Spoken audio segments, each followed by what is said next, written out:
A paz do Senhor, meus queridos e queridas! E aí, prontos para viajar em mais um dia na Bíblia?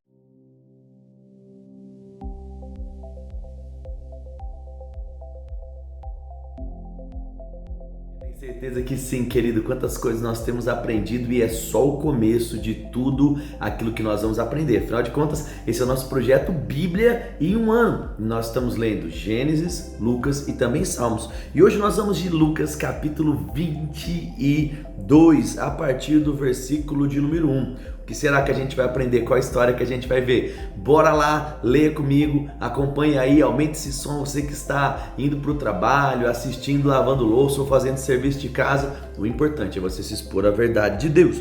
Lucas 22, a partir do versículo no de número 1, ele diz: estava próxima a festa dos pães asmos, chamada Páscoa. Preocupavam-se os principais sacerdotes e os escribas em como tirar a vida de Jesus, porque temiam o povo. Ora, Satanás entrou em Judas, chamado Iscariotes, que era um dos 12. Este foi entender-se com os principais sacerdotes, os capitães, sobre como lhe entregaria Jesus. Então eles se alegraram e combinaram em lhe dar dinheiro. Judas concordou e buscava uma boa ocasião para entregar em meio a um tumulto. Chegou o dia da festa dos pães asmos, em que importava comemorar a Páscoa. Jesus, pois, enviou Pedro e João, dizendo: ide, preparai-nos a Páscoa para que comamos.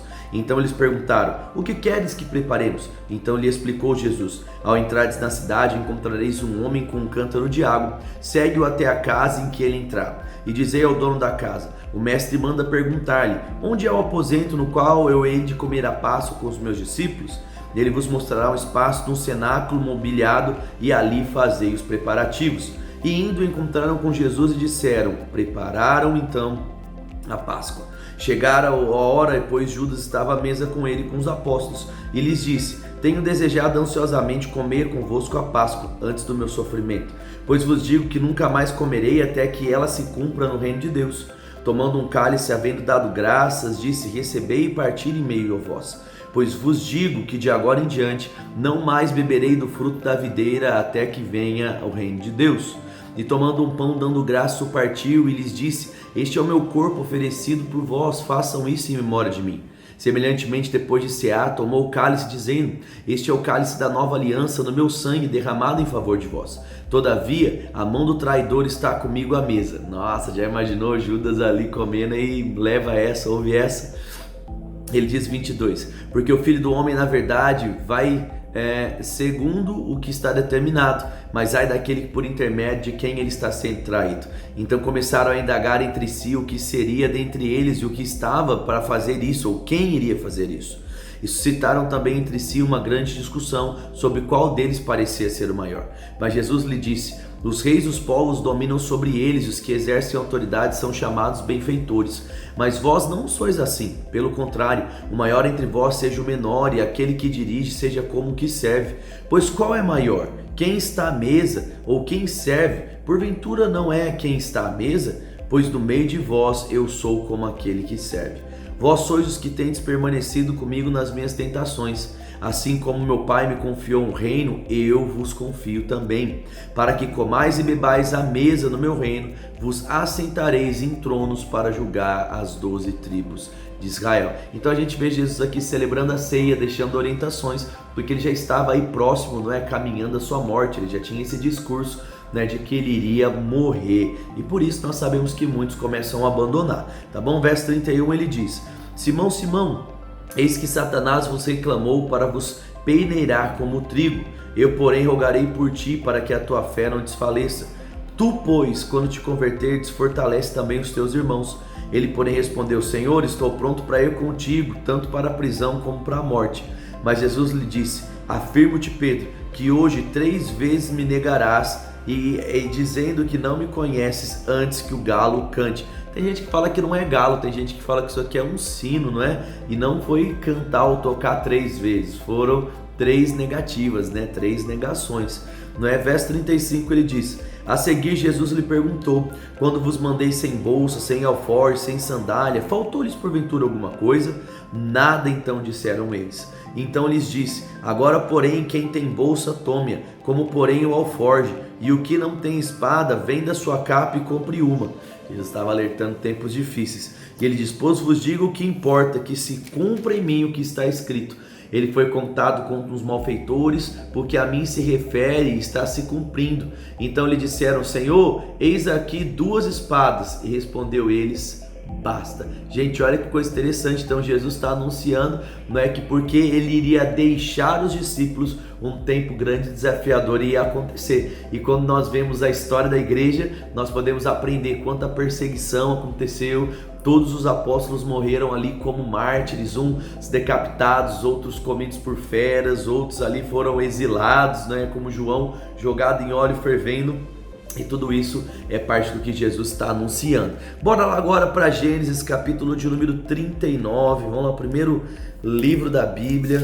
Nós estamos vendo lá a história de Jesus, em paralelo estamos também vendo, não é, a descendência desdobrando de Abraão, Isaac, depois de Jacó, né? Vimos cada uma das coisas do nascimento de filhos, a multiplicação, e olha que a galera gostava de fazer filho nessa época, né? Então vamos lá, Gênesis 39. Ele diz agora sobre José lá na casa de Potifar. Lembra que ele foi vendido como escravo e aqui ele chega então lá em Potifar.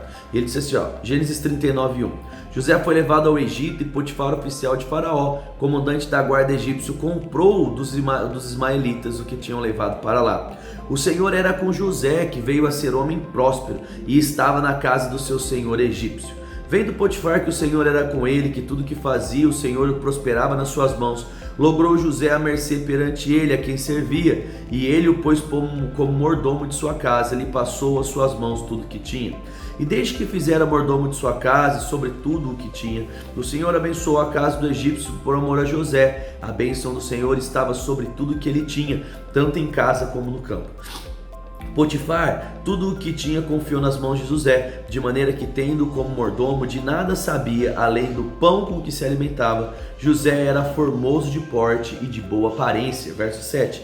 E aconteceu que depois dessas coisas, que a mulher do seu senhor colocou os olhos em José, ele dizia: deite comigo. Olha aí a mulher usada pelo diabo, né?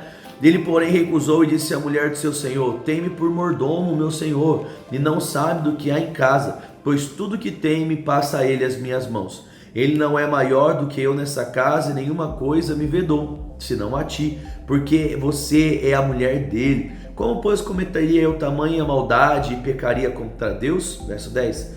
Falando ela a José todos os dias, e não lhe dando os ouvidos para se deitar com ela e estar com ela. Sucedeu que certo dia veio ele à casa para atender aos seus negócios. Ninguém dos de casa se achava presente. Então, ó, uma boa dica aí para você que é namorado, namorada, não é? Cuidado aí, meu, não fica sozinho não para não dar errado. E ele diz: então ela o pegou pelas vestes e lhe disse: deite comigo agora. Ele, porém, deixando suas vestes nas mãos dela, saiu fugindo para fora. Vendo ela que fugira para fora, mas havia deixado nas vestes nas suas mãos, chamou pelos homens da sua casa e lhe disse: vede, tragam-me aqui o meu marido, este hebreu, para nos... trouxemos-nos meu marido aqui, este hebreus, para insultar-nos. Às vezes fala difícil, trava até a língua, né? E aí ele diz assim: até mim para deitar-se comigo, mas eu gritei em alta voz. Ouvindo ele que eu levantava a voz e gritava, deixou as suas vestes ao meu lado e saiu fugindo para fora. Conservou ela junto de si as vestes dele, até que o seu senhor voltou para casa.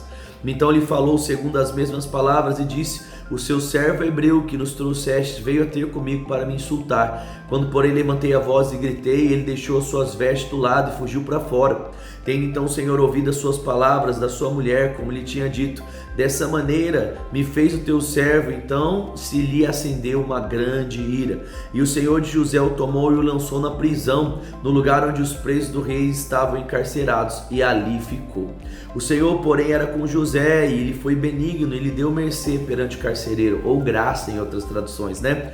22. O qual confiou às mãos de José todos os presos que estavam no cárcere. Ele fazia tudo o que se devia fazer ali, e nenhum cuidado tinha o carcereiro de todas as coisas que estavam nas mãos de José, porquanto o Senhor era com ele, e tudo o que ele fazia prosperava. Lembre, irmão, se a bênção do Senhor é para com você, onde você estiver, tudo vai dar certo. Aleluia! Salmos capítulo de número 30, lá depois de Salmos, depois de Jó, Salmos 30, aleluia! Gente, quanta história boa, quanta coisa boa pra gente aprender e crescer, não é verdade? Salmos capítulo de número 30, lembra lá do salmista o tempo todo sendo perseguido, clamava ao Senhor, o Senhor livrava dos inimigos, né? Parece muito com a nossa vida aí no dia a dia. Salmo 30 ele diz: eu te exultarei, Senhor, porque me livraste e não permitiste que os meus inimigos se regozijassem contra mim. Senhor, Deus meu, nossa, tem uma coisa na minha língua, aí. Deus meu, clamei a ti por socorro e tu me saraste. Senhor, da qual fizeste subir a minha alma, preservaste a minha vida, para que não desceste a sepultura. Salmodiai, Senhor, vós que sois os seus santos, e dai graça ao seu santo nome, porque não passa de um momento a sua ira, e o seu furor não é dura a vida inteira. Ao anoitecer posso ouvir choro, mas a alegria sempre vem pela manhã. Quanto a mim, dizia eu na minha prosperidade, jamais serei abalado. Tu, Senhor, por teu favor, fizeste permanecer forte a minha montanha. Apenas voltaste o teu rosto, fiquei logo então como turbado. Por ti, Senhor, clamei e ao Senhor implorei. Que proveito obterás do meu sangue quando estou baixando a cova? Louvar-te-á porventura do pó, declarar a ele a sua verdade?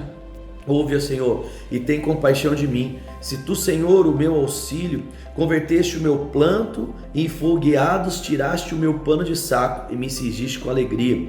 A galera tinha muito esse hábito aí, quando estava de luto, quando estava triste, eles rasgavam as vestes e colocavam roupa de saco, tá bom?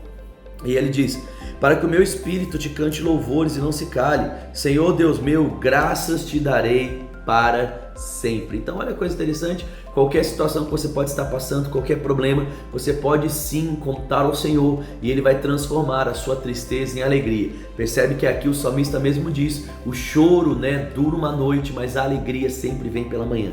Querido, eu não sei quais são as dificuldades que você tem passado ou enfrentado, mas a minha esposa, ela gosta sempre de dizer que o caminho mais fácil de sair do deserto é continuar andando.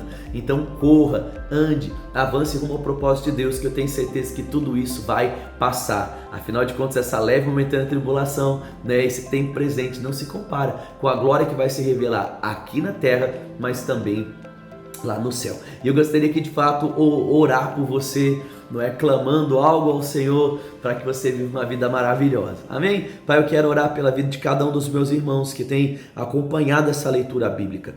Como eu sei, Pai, que a Tua palavra é vida para aqueles que acham, saúde para o corpo, e eu oro mesmo para que essas verdades possam nos fortalecer, nos tornar homens e mulheres mais maduros, que nós possamos viver tudo aquilo que o Senhor tem. Apresento mais uma vez o nosso dia, a nossa família, que tudo aquilo que o Senhor planejou, Pai, aconteça na nossa semana, para que o Teu santo nome seja glorificado. Nos use, Pai, segundo a Tua vontade, no nome de Jesus. Amém. Então escreve aqui embaixo aqui, ó, para mim no comentário: a alegria vem pela manhã. Não é? Declara mesmo essas verdades sobre a sua vida, querido, que eu tenho certeza que Deus vai fazer grandes coisas. E eu tenho aqui um convite também especial para você. Nós estamos ali com o nosso grupo de escudeiros às 7h07 da manhã, todo dia, no Instagram, o Leandro Machado. Então se você quer viver uma vida diferente, corre, acorda mais cedo, vamos lá com a gente. Tem gente que está assistindo no ônibus indo trabalhar, outros estão assistindo em casa enquanto toma café, outros já estão no trabalho, estão assistindo. Querido, não existe desculpa para aqueles que querem se encher da palavra. E durante 1 hora, todos os dias aí até as 8 da manhã, nós temos sempre uma palavra para fortalecer o seu coração. Então corre lá, já segue no Instagram, o Leandro Machado, e se prepara porque amanhã Deus tem coisas lindas para você. Deixa aqui escrito embaixo, não é algo que você gostou, para eu saber que você está até aqui. Escreve: alegria vem pela manhã, e até amanhã no nosso próximo vídeo, no nome de Jesus. Tchau, tchau.